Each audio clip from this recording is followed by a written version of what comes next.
स्वागत है आपका आज की चाय पे। तो मैंने मैडम का वो व्लॉग देखा 15 साल वाला। मुझे समझ ही नहीं आया कि 15 साल किस चीज़ को हुए। समझ तो मुझे सिर्फ इतना ही आ रहा था कि शायद अपने मैन चाइल्ड से मिले उन्हें 15 साल हो गए, इस बात की खुशी मना रही है। मुझे नहीं पता था कि एक आदमी जो कि कई सालों तक घर पे बैठा हुआ आराम करते हुए अपनी लाइफ व्यतीत करता है, उसको इंडस्ट्री में 15 साल हो गए। मतलब कैसे हो सकता है कि वो इतने बड़े बड़े गैप्स लेने के बाद एक शो करता और उसके बाद मैडम मैं घर पे बैठूंगा, मैं सुस्त हूँ, ये सब करने के बाद फिर उसको 15 साल का करियर का एक टैग दे दिया जाता है। देखिए, मैं बोलूँगी मैडम, फ़ैन पेजेस तो बहुत कुछ बनाते हैं, डज नॉट मीन कि आप अंधों की तरह 15 साल का उनका एक ऐसा करियर सेलिब्रेट करेंगे जो इनएग्जिस्टेंट रहा है। और अगर इतना ही आपको अपने जनाब पे गर्व था तो फिनाले के दिन आप कहाँ गायब हो गई थी? ये आपको पता लग गया था कि वो जीतने नहीं वाले हैं और फिर आपकी ईगो हर्ट हो गई थी कि यस गाइस, मैंने इतनी बिरयानियां बनाई और उसके अलावा पता नहीं कितनी अनऑफिशियल बिरयानियां घर भिजवाई। यस यस, उसके बाद भी गाइस देखो देखो मेरे जनाब को नहीं जिता रहे, तो फिर मैं क्यों जाऊं, है ना? जो जनाब इतने इम्पोर्टेंट थे, उनके शो का फिनाले था जहां उम्मीद थी मैडम को पूरी पूरी कि यस यस हम ही जीतेंगे, हम ही जीतेंगे। तो नहीं जीते वो, इस वजह से तो आप नहीं गई कहीं, क्योंकि आपको शायद अंदाज़ा होगा, पता तो है हमें ये सारे शोज़ की असलियत। नहीं पता जिनको तो सुनिधि चौहान का वो इंटरव्यू था, उसका एक स्निपेट मैंने देखा। She said it clearly, her cheese fixed होती है। अगर आप शो पे बैठ रहे हो तो उस रियलिटी शो पे आपको किसी एक कंटेस्टेंट की तारीफ करनी ही होती है, because the show wants him और हर टू विन। और हर रियलिटी शो का यही है अल्टीमेटली। इसलिए रियलिटी शोज पे अब भरोसा करके कोई फ़ायदा नहीं है, क्योंकि आजकल सिर्फ और सिर्फ पैसों का खेल हो गया है। जो सबसे ज़्यादा पैसा चढ़ाता है एंड में उसको टाइटल चले जाता है, सिंगिंग, डांसिंग, रियलिटी शो या कोई और। अब बैक टू मैडम आ जाते हैं। मैडम से एक सवाल करना चाहती हूँ। मैडम, ये आपके कौन से जन्म के कर्मों की सज़ा, मतलब फल है जनाब, ये मुझे बताइए ज़रा। मतलब 15 साल का वो जो भी ड्रामा इन्होंने किया है, वैसे इतना तो अपने बच्चे के बर्थडे पे किसी ने भी नहीं करा इन दोनों में से, जितना कि मैडम बहाने ढूंढती है कि वो अपने मैन चाइल्ड को किसी न किसी तरीके से उसकी नील बटा सन्नाटा एग्जिस्टेंस को सेलिब्रेट करें अपनी लाइफ में। बट देखिए, आप जनाब को देखिए, उन्होंने क्या करा मैडम के साथ। सबसे पहले तो कहूँगी, हाँ अच्छा लगता है कि माँ बाप को जनाब इम्पोर्टेंस देते हैं, पर आप लोगों ने वो लाइन सुनी तो है गाइस, जैसा कि आप देख सकते हैं कि माँ बाप ही होते हैं, जी हाँ माँ बाप ही होते हैं जो कि साथ देते हैं अपने बच्चे। और कहीं ना कहीं देखिए वो बात भी आ जाती है, बच्चे होते हैं वो माँ बाप को छोड़ देते हैं। और यहाँ पे अल्हम्दुलिल्लाह मैंने अपने माँ बाप को, वहाँ पे जब जनाब ने ये बात रखी, मुझे ये बात बहुत गलत लगी, बिकॉज जनाब वो एहसान जताते हैं जो उनको नहीं जताना चाहिए। इनफैक्ट जनाब तो भूल गए हैं कि अगर कोई थी always there for him and his family, तो वो मैडम थी, जिनकी वजह से there was a time when he was doing nothing. और ये बात हर इंटरव्यू में लोगों ने बोली है, जब मैडम भी बार बार बोलती है, और खैर वो भी इस बात को हाईलाइट करने के लिए बोलती है। देयर वाज अ टाइम जब मुदाहा में हिज फादर फेल इल और मैडम ने बोला तुम ले जाओ, एयरलिफ्ट करा था आई गेस मुदाहा से, एंड देन मुंबई ले गए थे, अच्छे से इलाज करवाया मैडम ने। ऑब्वियसली जनाब उस टाइम पे कुछ नहीं कर रहे थे, he did not have money, madam ने सारा खर्चा उठाया था इनके फादर का। और मैडम जो है वो कभी इतना एहसान, हालांकि उन्होंने भी इंटरव्यूज़ में बात कही हुई कि हम कितने सारे घरों के खर्चे उठा रहे हैं, इस बात को इंडिकेट करते हुए कि वो अपने माँ बाप के घर का खर्चा भी उठाती है। बट सच तो ये है कि उनके पापा आर्मी में रहे थे, he is an army veteran, और उनको अच्छी खासी पेंशन आती है। बहुत कम मैडम अपने फादर से मिलती है, पर कहीं ना मैडम अपने माँ बाप पे और जनाब अपने माँ बाप पे सब एहसान जताते हैं, जो कि कितना ही गलत है। और वैसे भी कहा जाता है नेकी कर दरिया में डाल, पर कोई अपने माँ बाप के लिए कुछ करता है तो क्या उस बात को बार बार हाईलाइट करना, पापा सब ठीक, पापा आप खुश हो, सब कुछ है, सब कुछ है। हाँ भाई, पता है उनको तुमने ही सब कुछ लाके दिया, but do not forget that it was your father, जिनके लिए जनाब ने बोला था कि वो लिटरली पूरी पूरी इनकम देते थे। बिकॉज इसको शौक होता था टैक्सी में घूमने का इन मुंबई, और मुंबई में टैक्सी में घूमना बहुत कॉस्टली हो जाता है। उस टाइम की मैं बात कर रही हूँ जब इन लोगों के बहुत कम से कम सैलरी इनके फादर की ही आती थी। There was no other person who was earning in that family, और जनाब पूरी पूरी इनकम अपने फादर से मंगवाते थे अपने जो शौक को पूरा करने के लिए, क्योंकि this lazy man couldn't travel in local train. Mumbai का हर इंसान जो कि मिडिल क्लास से बिलोंग करता है या कहीं ना कहीं एक affordable mode of transport opt करना चाहता है, सबको पता है कि लोकल ट्रेन बेस्ट है। और जो भी वहाँ स्ट्रगल करने जाते हैं वो लोकल ट्रेन में ही मोस्टली सफ़र करते हैं, ताकि कम से कम पैसे लगे और ज़्यादा से ज़्यादा पैसे वो कमा के घर भेजें। ये आदमी उल्टा है, इसने हमेशा, अगर आप देखोगे, एक तो अपना मतलब सबसे ऊपर रखा है, ये नहीं देखा कि घर की ज़रूरतें पूरी हो रही है कि नहीं। पापा हेलो, मुझे टैक्सी के लिए भेज दो क्योंकि आपका बेटा नालायक है, लप्पू है, वो नहीं जा सकता, ट्रेन में उसका दिल धुक धुक होता है, कुछ कुछ होता है मेरे दिल में किरण। और तो और, अगर अपनी माँ को एक सोने का कंगन भी इसने दिलाया था इतने सालों बाद, जबकि he had a very long acting career initially, उस दौरान इसने सोने का कुछ नहीं दिलाया अपनी मदर को। और व्लॉगिंग शुरू होने के बाद एक प्रॉपर व्लॉग खींच दिया इस बात पे कि हे गाइस, तो आज अम्मी को दिलाएंगे सोने के कंगन। तो मिस्टर लप्पू जनाब, आज तक तुमने कभी भी अपने मतलब से हटके या मतलब के बिना कभी कुछ करा नहीं होगा, चाहे वो अपने माँ बाप के लिए हो, बीवी के लिए हो, बच्चे के लिए हो या बहन के लिए हो। अब मैं एक बात पे आ जाती हूँ जो बहुत इंपॉर्टेंट है कि सच में मैडम के बहुत ही ज़्यादा कहते हैं ना खतरनाक कर्म रहे होंगे कि जनाब उनके हिस्से में आए, क्योंकि जनाब ने उस टाइम पे मम्मी पापा को खड़ा करने के बाद मुझे लगा था that he will ask madam to come forward, और मैडम आप भी केक काटिए, बिकॉज आपके बगैर मैं इंडस्ट्री में या मुंबई में सर्वाइव नहीं कर सकता। It was because of your support, financial support, mental support, जो भी कुछ था उस टाइम पे मैडम ने बेइंतहा सपोर्ट किया था इस आदमी को कि अपने बच्चे को और अपने पति को छोड़ दिया। एंड सब कुछ निशावर कर दिया इस आदमी पे कि भाई ले, मेरा घर भी ले ले, ये ले फाइनेंसेस भी ले, ये ले गाड़ी खरीदनी है, ले बिग टॉस के पैसे से गाड़ी भी ले ले, माँ बाप को लाना है ले आ, अच्छा खालाओं को लाना है ले आ, बच्चों को पालना है ले आ, स्कूल के उनके फीस देनी है दे दे।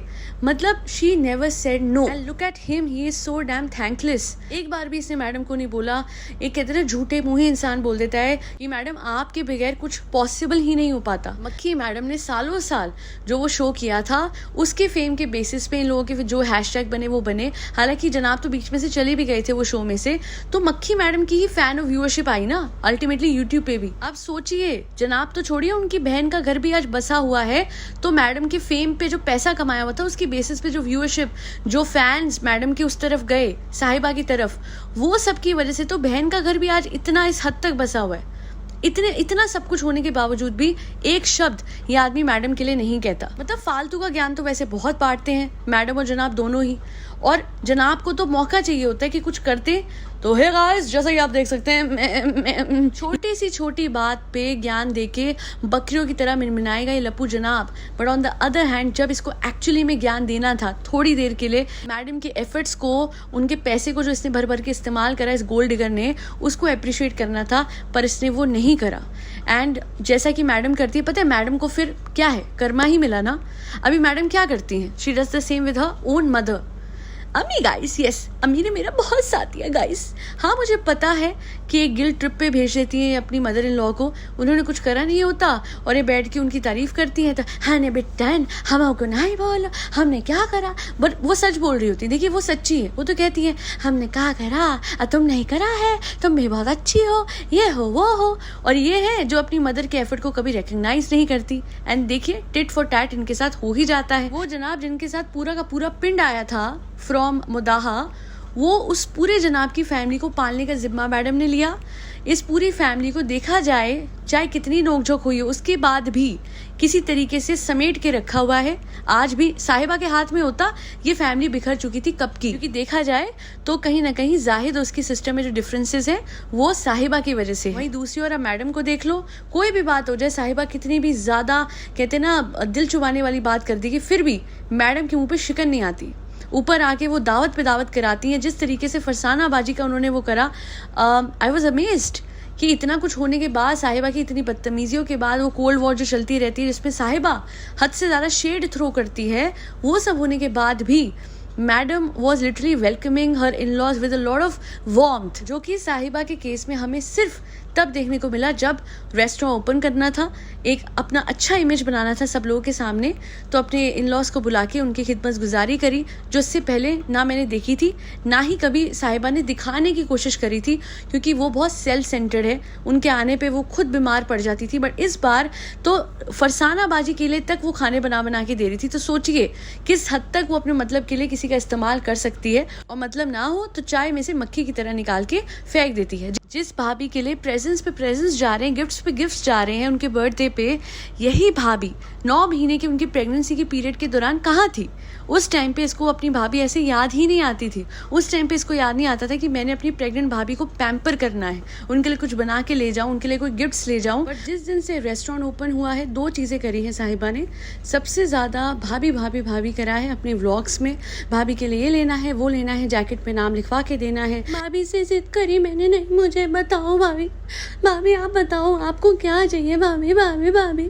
तो और दूसरी चीज़ ये करी है कि अपने रेस्टोरेंट में जब वो जाती है तो प्रॉपर हिजाब पहन के जाती है, एज इफ़ उसके व्लॉग का कंटेंट रेस्टोरेंट अब बन चुका है। क्योंकि अगर आप अदरवाइज़ देखेंगे, जब वो घर पे होती है, वो कहीं पे घूमने जा रही है, मॉल जा रही है, वहाँ पे वो प्रॉपर हिजाब नहीं पहनती। पर उसे स्पेसिफिकली इतने सारे हिजाब मंगवाए हैं जिसमें वो कहते हैं ना पूरा का पूरा गले तक एकदम कवर्ड हो, सर कवर्ड हो। आज क्यों याद आया, अब क्यों याद आया इसे ये हिजाब मंगवाने? वो क्या है ना, चाहे जैसे मैं अपने फ्रेंड्स को उल्लू बनाती हूँ अपने व्लॉग्स में, वैसे ही मैं अपने रेस्टोरेंट में भी तो उल्लू बनाऊंगी ना प्यारो चाय।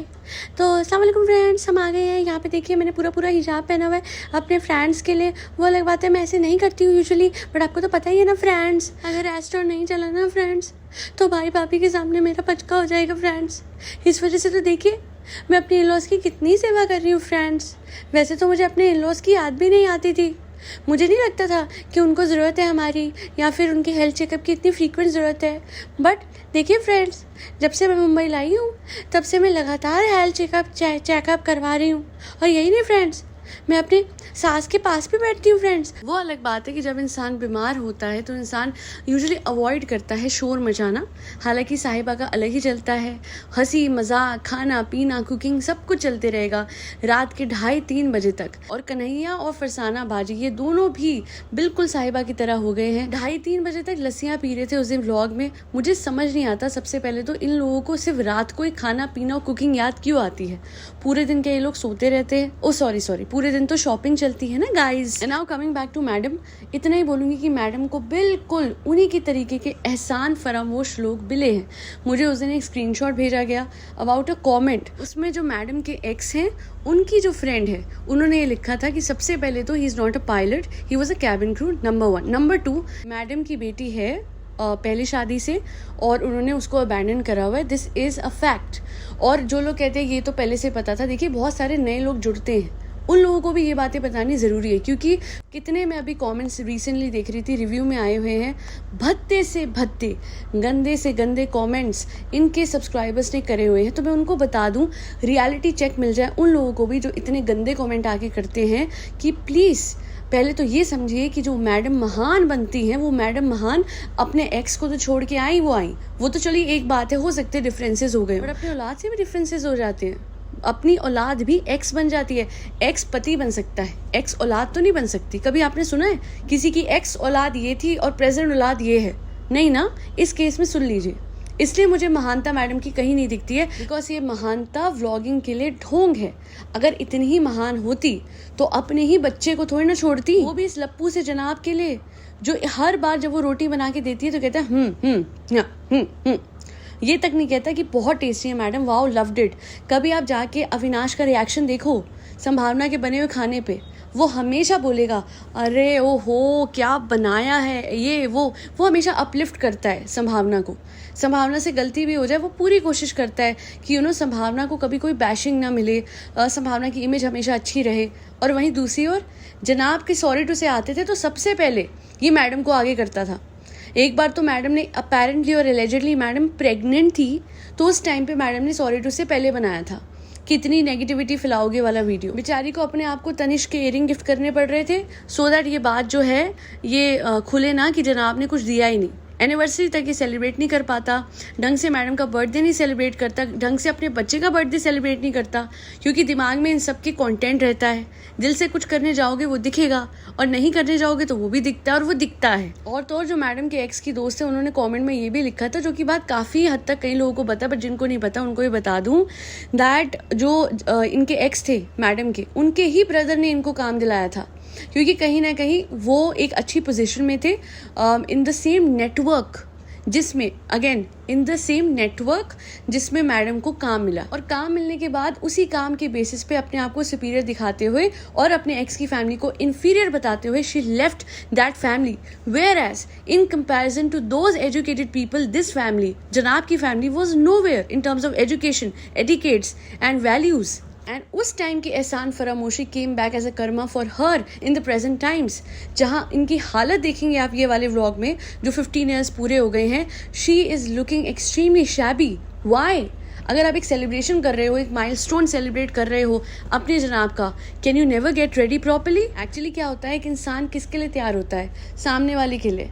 एंड दोनों ही केस देख लीजिए। साहिबा का केस है, वो क्या कह रही थी, फ्रेंड्स एज हो गई है, एज में क्या एज हो गई है? 34-35 साल की कोई एज होती है?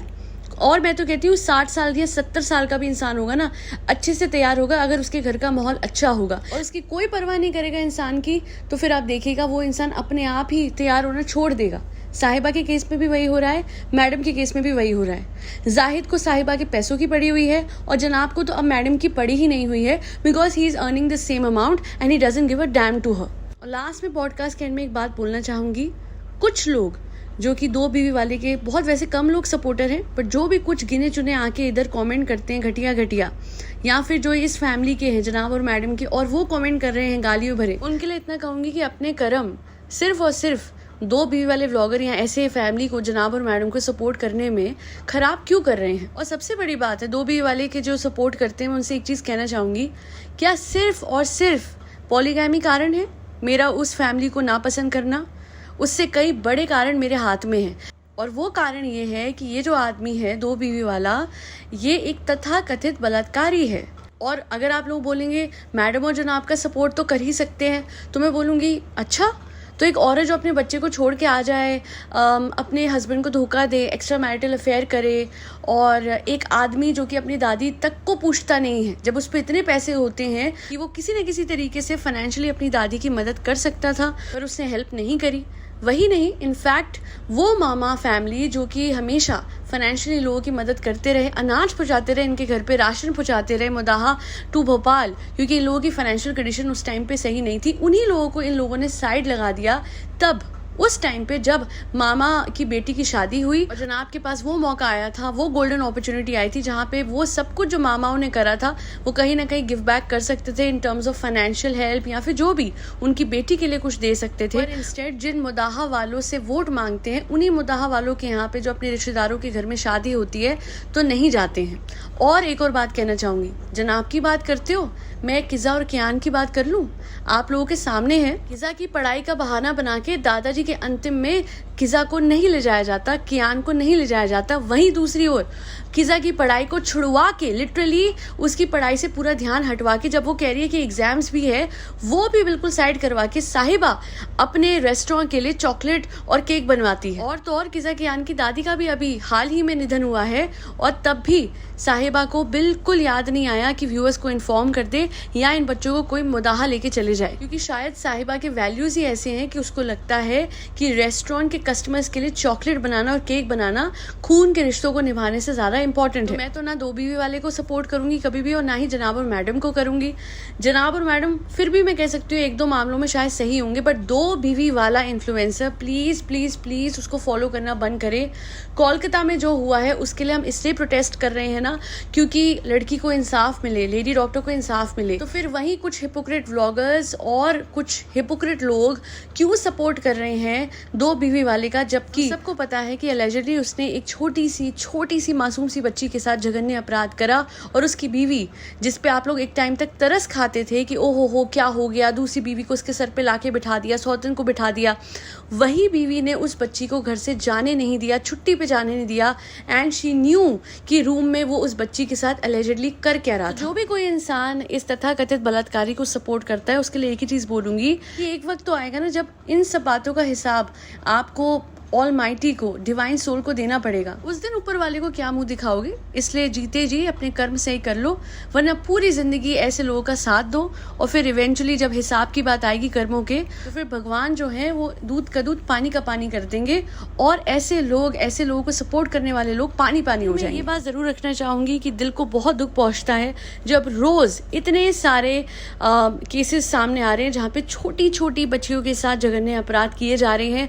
तो जो भी कोई बोल रहा है कि कपड़ों की वजह से हो रहा है, अरे अभी भी वो छोटी सोच गई नहीं है लोगों की।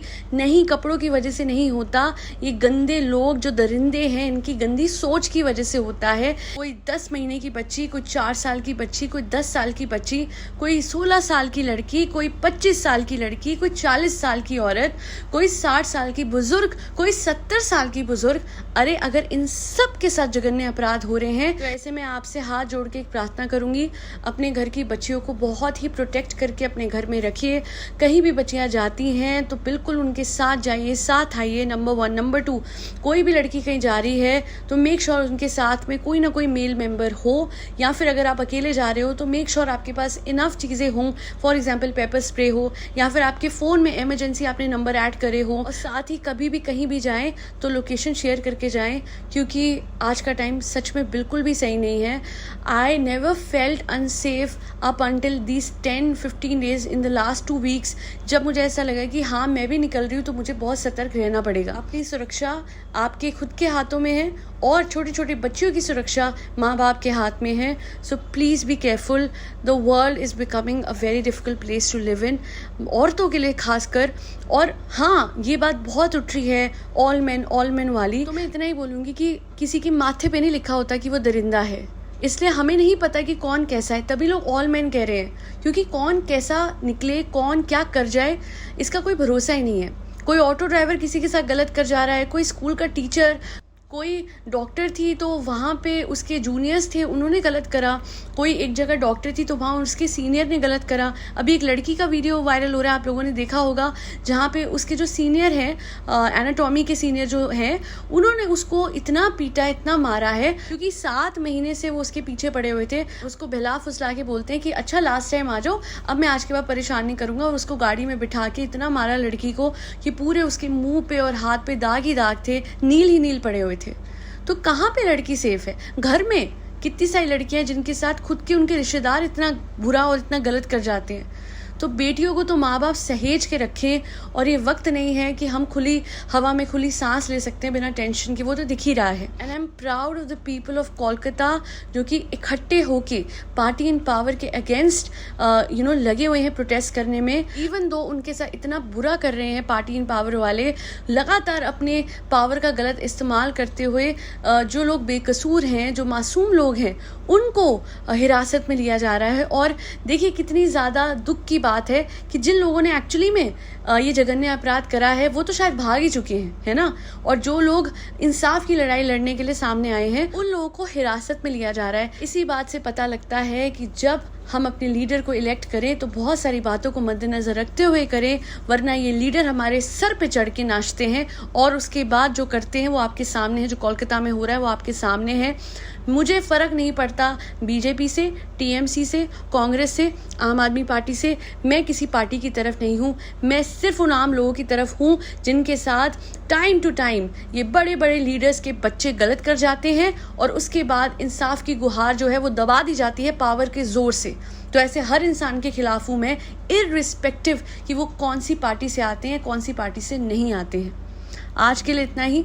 फिर से कहूँगी, justice for the lady doctor, हमें जस्टिस चाहिए। और अगर हम आम आदमी कहीं ना कहीं से आवाज़ नहीं उठाएंगे, आप लोग अपनी पावर यूज़ कर सकते हैं। जितने मेरे सब्सक्राइबर्स और व्यूअर्स हैं, कमेंट में लिखिए जस्टिस फॉर लेडी डॉक्टर, जाके दूसरों के वीडियो पे लिखिए जस्टिस फॉर लेडी डॉक्टर, और कहीं भी प्लीज़ प्लीज़ प्लीज़ कहीं भी उस डॉक्टर का नाम या उनकी फ़ोटो सर्कुलेट ना करिए। सबसे पहले तो ये लीगल नहीं है, और दूसरा कहीं ना कहीं इस बात को हथियार बना के पार्टी इन पावर यूज़ करके लोगों को हिरासत में भी ले रही है।